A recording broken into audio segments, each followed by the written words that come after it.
अस्सलाम वालेकुम नाज़रीन, आप देख रहे हैं ZH ड्रामा रिव्यू। आज हम मुअम्मा ड्रामा या मुअम्मा वैसे होता है, मुअम्मा ड्रामा के हवाले से बात करते हैं। सबा कमर साहिबा का ये ड्रामा है और जो कि इस वक्त चल रहा है और अपनी भरपूर ताप पे है, और क्योंकि इसको देखा बहुत ज़्यादा जा रहा है। उसकी वजह क्या क्या है, इस हवाले से भी ज़रा बात कर लेते हैं। एक तो ज़ाहिर है सबा कमर की अपनी मौजूदगी इस ड्रामे की कामयाबी की ज़मानत है।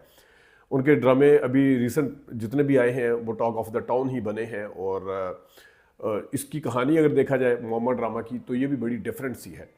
मतलब कोई रूटीन वाली कोई सास बहू टाइप कोई चक्कर नहीं है, जो रूटीन में एक कहानियाँ चल रही होती हैं उस तरह का कोई चक्कर नहीं है, बल्कि बड़े ही ज़बरदस्त तरीके से इसकी ट्रीटमेंट दी गई है। क्योंकि इस ड्रामे को मेरे ख्याल में तमाम एज ग्रुप के लोग पसंद कर रहे हैं, अक्रॉस द बोर्ड, मतलब है बिला तफरीक इसको मेल फीमेल सब देख रहे हैं। उसकी ज़ाहिर है एक रीज़न ये है कि बच्चे इस वजह से देख रहे हैं कि इसके अंदर हॉरर एलिमेंट पाया जाता है। ड्रामे के अंदर हॉरर एलिमेंट भी है, और इसके साथ बच्चे क्योंकि सस्पेंस वगैरह भी पसंद करते हैं। कमरे के अंदर करैक्टर अकेला चल रहा है, अकेले दरवाजे खुल रहे हैं, बैठ के देख रही है, तो वो हॉरर एलिमेंट इसके अंदर है।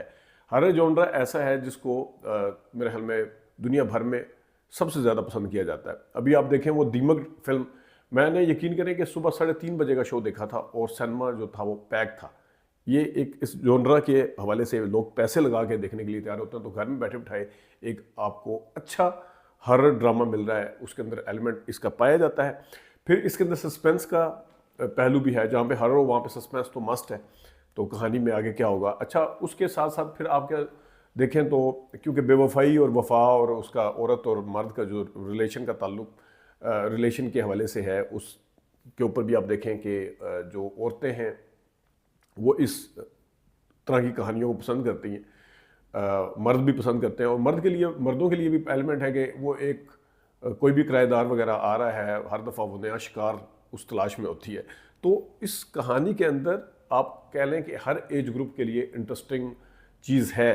और उसके अंदर क्योंकि किरदार आ जा रहे हैं, अभी उस्मान मुख्तार की एंट्री हुई है, वो ज़बरदस्त है। तो सबा कमर ने इस किरदार को बड़े चस्का लेके बड़े मज़े के साथ निभाया है। उनके कपड़ों शपड़ों के हवाले से भी ज़ाहिर है जब इस तरह की चीज़ कोई पॉपुलर होती है तो उसके अंदर कुछ ना कुछ कंट्रोवर्शियल चीज़ें भी होती हैं।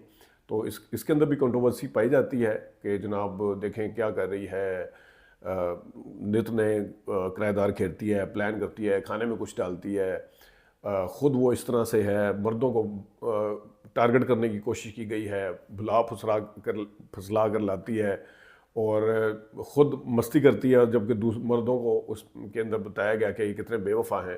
तो ये एक, और इसके अंदर साथ साथ फिर आप ये देखें कि अभी तक एक नौकर दिखाया है मर्द, उसको भी टारगेट किया गया है एक किस्म का जेल में है। उससे पहले एक किराएदार जेल में बैठा हुआ है, दूसरा इस टाइम निशाने के ऊपर है।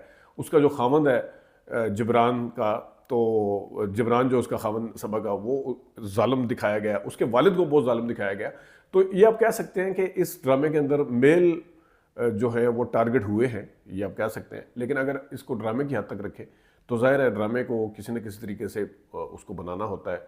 तो उसके अंदर अब बीवी जो इस इवन जिज्जी की जो नौकरानी दिखाई है, आशिक की बीवी, वो भी ठीक है। जो ज़ीशान की बीवी दिखाई है वो भी ठीक है। जो अभी ये अनुषा दिखाई है, अनुषा जो अब्बासी है, वो भी ठीक दिखाई हैं। तो औरतें सारी की सारी ठीक दिखाई हैं, जबकि और मर्द जो है वो उनको बाकायदा तौर पर टारगेट किया गया। लेकिन बहरहाल मैं इसको अब ज़्यादा क्योंकि मैं ड्रामे का रिव्यू दे रहा हूँ, मैं कहानी के ऊपर ज़रा बाद में किसी टाइम बात कर लेंगे। तो प्रोडक्शन क्वालिटी अच्छी है, लोकेशंस बहुत अच्छी हैं, अदाकारी मैंने जिस तरह बताया बहुत अच्छा, डायरेक्शन बहुत ज़बरदस्त तरीके से दी गई है कि वो इंटरेस्टिंग जो चीज़ है, वो एलिमेंट वो आपको कहीं ना कहीं नज़र आता है। तो देखते हैं इसको आगे जाके कहाँ पे। अब जाते जाते एक बात मैं ज़रा सामल आरपिया के हवाले से करता चलूँ, अगरचे इसके ऊपर हमने वीडियो बना ली थी। मैंने जैसा उस दिन भी बताया था कि इसको स्पॉइल किया गया एंडिंग को। अब इसके अंदर लोग कह रहे हैं कि देखें जी, पिया कहती है कि मैं किसी की मिल्कियत नहीं हूँ कि मेरा फ़ैसला कोई और करेगा। अब मसला ये है कि मोहब्बत उसे आलियार से थी, आलियार ने अदालत में आके वो वाला काम अनहोनी कर दिखाई, यानी कि वो नामुमकिन था कि वो केस जीतते। अपने बाप के ख़िलाफ़ उसने जो सबूत इकट्ठे किए, आलियार से मोहब्बत थी वो। अच्छा, अब घर जाके जब वालिद साहब फैसला करते हैं कि तुम सामल के साथ, थोड़ी सी वो बेचैन होती है लेकिन ज़ाहिर है मान जाती है। तो जिस टाइम सामल के साथ का फैसला हो रहा था उस टाइम मिल्कियत क्यों नहीं कहा, کہ مطلب ظاہر ہے اس کا مرضی نہیں شامل تھی نا، تو اس ٹائم ملکیت نہیں کہا. اب آپ کہیں گے کہ دیکھیں باپ کے سامنے ایک بیٹی جھک گئی اور سر جھکا لیا، ٹھیک ہے چلو تھوڑی دیر کے لیے مان لیتے ہیں. تو جب باپ کے سامنے بیٹی جھک گئی، سر جھکا لیا، پھر تیاریاں شیاریاں شروع ہو گئیں، تو وہ والا بندہ جس نے اس کے باپ کے بعد سب سے زیادہ بلکہ اس سے بھی بڑھ کے زندگی میں ساتھ دیا وہ سانول تھا.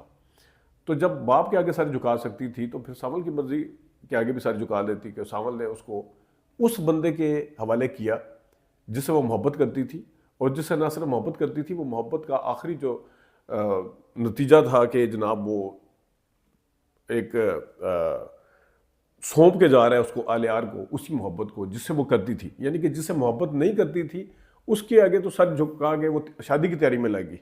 اب جس کے ساتھ محبت کرتی تھی ادھر آگے کہتی ہے میں کسی کی ملکیت نہیں ہوں. یہ مجھے آپ اگر سائیکولوجیکلی سمجھا سکتے ہیں. دیکھیں محبت میں مرضی شامل ہوتی ہے، آپ کو آپ کی مرضی کا وہ مل رہا ہے جس بھی طریقے سے، اس پہ آپ کہتے ہیں ملکیت نہیں ہو کسی کی. لیکن جب محبت کے بغیر، مرضی کے بغیر ایک چیز، ایک ناطہ باندھنے کی کوشش کی جا رہی تھی، اس پہ آپ نے سر جھکا کے جناب صاحب حامی بھر لی.